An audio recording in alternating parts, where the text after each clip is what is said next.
큐티하는 여자 김양재 목사입니다. 오늘 큐티인 말씀은 창세기 45장 1절에서 15절까지입니다. 하나님 아버지, 오늘 22년간 불신과 원망의 고통 속에서 살았던 요셉의 형제들이 드디어 화해합니다. 그 어떤 불화와 갈등 가운데서도 구원을 위해 화해하는 우리가 되기 원합니다. 말씀에 주시옵소서. 듣겠습니다. 화해를 이루려면 첫째, 생명을 내놓는 사랑이 있어야 합니다. 오늘 1절에 요셉이 시종하는 자들 앞에서 그 정을 억제하지 못하여 소리질러 모든 사람을 자기에게서 물러가라 하고 그 형제들에게 자기를 알리니 라고 합니다. 드디어 요셉이 형제들 앞에서 자신이 형들로부터 버림받았던 요셉임을 밝힙니다. 그런데 왜 요셉은 시종하는 자들을 다 물러가게 했을까요? 요셉은 형들의 시기로 죽을 뻔했습니다. 애굽의 총리가 되기까지 상인들에게 팔려가고 감옥에도 갇히고 여러 고난을 겪어야 했습니다.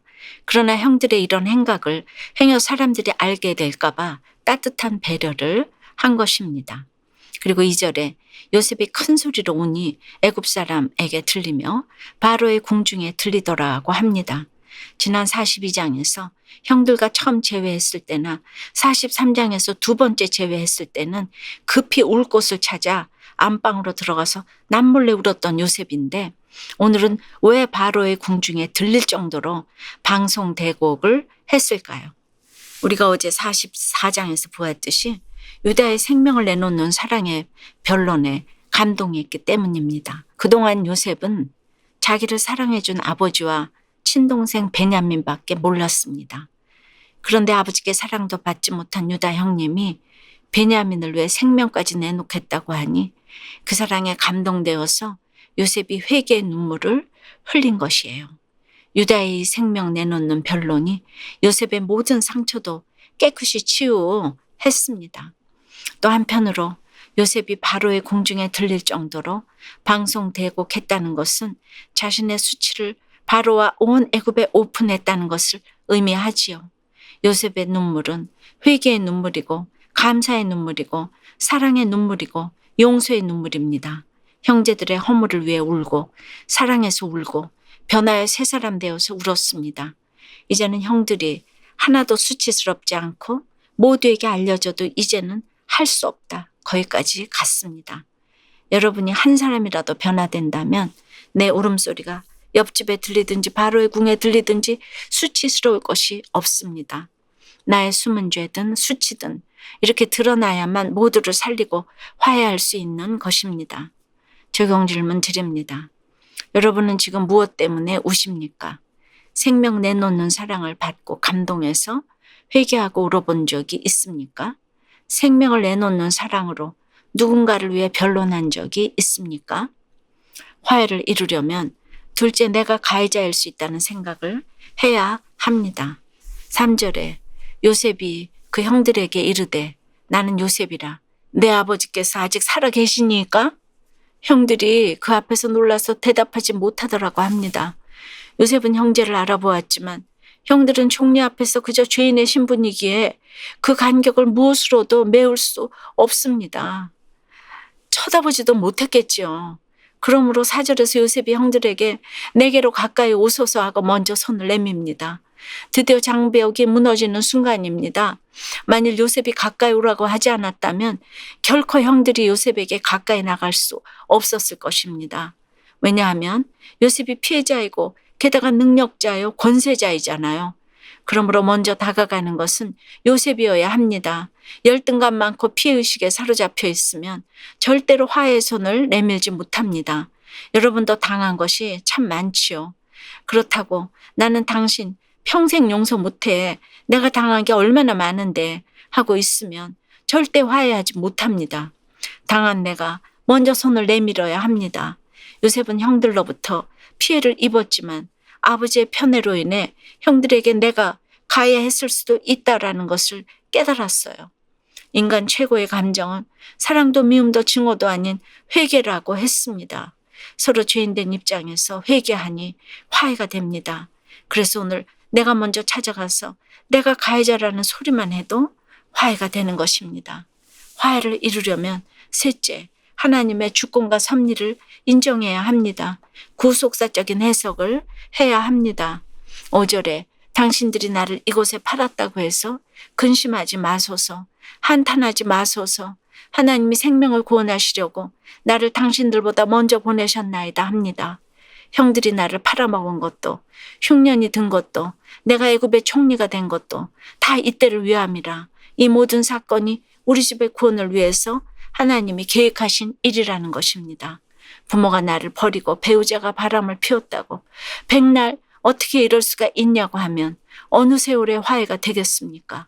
그럴지라도 내가 그로 인해 주님을 만나게 되었다면 이보다 더 좋은 부모, 좋은 배우자가 없는 것입니다. 지금 요셉이 이런 간증을 하고 있는 것입니다. 하나님의 주권과 섭리를 인정할 때 진정한 화해가 됩니다. 우리가 다 용서해도 나는 남편 용서 못해, 우리 시어머니는 용서 못해, 이 장인 장모는 용서 못해 하고 있는 사람은 구속사적 원리가 아직 안 깨달아져서 그럽니다. 나는 피해자다, 용서할 수 없다, 이것만 부르짖고 있다면 신앙 고백이 없거나 아픈 것 둘 중에 하나입니다.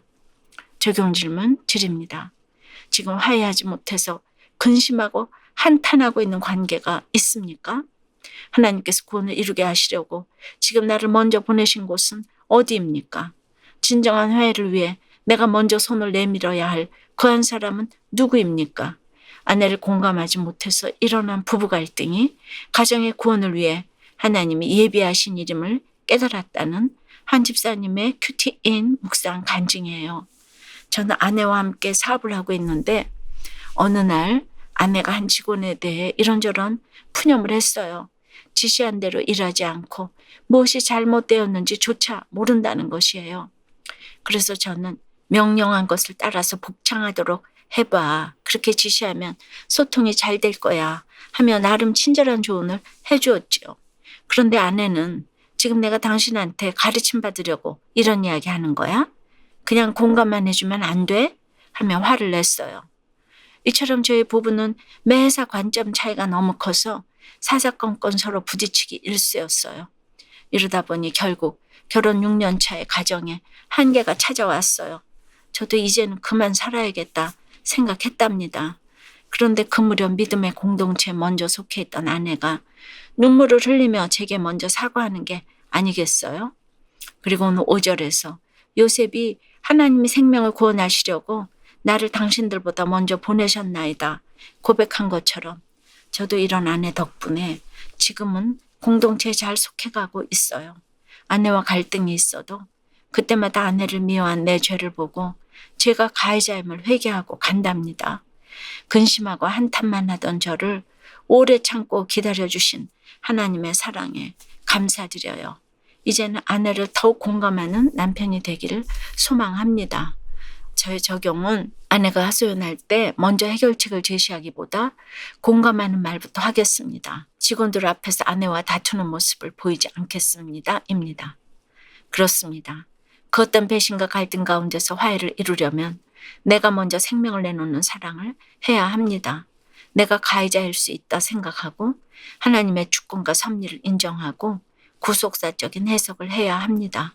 그리고 오늘 9절에서 11절까지를 보면 단 3절에 아버지라는 말이 9번이나 나옵니다. 요셉은 특별한 사랑을 받고 자라서 아버지와의 관계가 너무나 좋습니다. 자기 연민이 없고 자학하지도 않는 것 같습니다. 하지만 아버지를 너무 사랑했어도 2년이나 참았던 요셉입니다. 아무리 사랑하는 아버지라 해도 구원을 위해 인내하며 2년을 기다려야 할 때도 있고 이제는 속히 모시고 와야 할 때가 있는 것입니다. 지금 여러분은 어떻습니까? 구원을 위해 화해하기 위해 인내하며 기다려야 할 사람은 누구이고 속히 모셔와야 할 그 한 사람은 누구입니까? 기도드립니다. 큰 구원의 하나님 아버지, 집집마다 직장마다 나라마다 불화와 갈등과 전쟁이 있습니다. 서로 나는 피해자다 하며 불화를 부추기는 이 시대에 구원을 위해 화해하는 하나님의 지혜를 알게 하여 주시니 감사합니다. 화해를 이루려면 내가 먼저 생명 내놓는 사랑을 하라고 하십니다. 내가 가해자일 수 있다 생각하고 하나님의 주권과 섭리를 인정하고 구속사적인 해석을 해야 하는데 늘 피해의식에 사로잡혀서 나만 피해자 다 부르짖고 그것이 얼마나 불화와 갈등을 부추기는지를 모릅니다. 주님, 이렇게 무지한 저희들을 용서해 주시옵소서.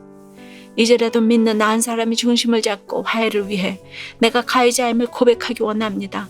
그래서 내 집안에, 내 직장과 내 나라에 화해와 용서가 이루어지는 놀라운 역사가 일어나게 도와주시옵소서. 특별히 진영 논리와 지역 감정으로 둘러 나누어진 이 나라를 불쌍히 여겨 주시옵소서. 서로 목을 안고 울며 회개의 역사, 화해의 역사가 일어날 수 있도록 역사에 주시옵시고 교회가 그 일을 감당할 수 있도록 주여 지혜를 허락하여 주시옵소서. 사랑을 허락하여 주시옵소서. 이 나라를 살려주시고 회복시켜 주시옵소서. 예수 그리스도 이름으로 기도드리옵나이다. 아멘. 지금까지 우리들 교회 김양재 목사님이었습니다. 큐티에 도움받기 원하시는 분들은 QTM 홈페이지 qtm.or.kr 또는 유튜브에서 QTM을 검색하시면 도움받을 수 있습니다. 자세한 문의사항은 지역번호 031-705-5360번으로 문의하시기 바랍니다.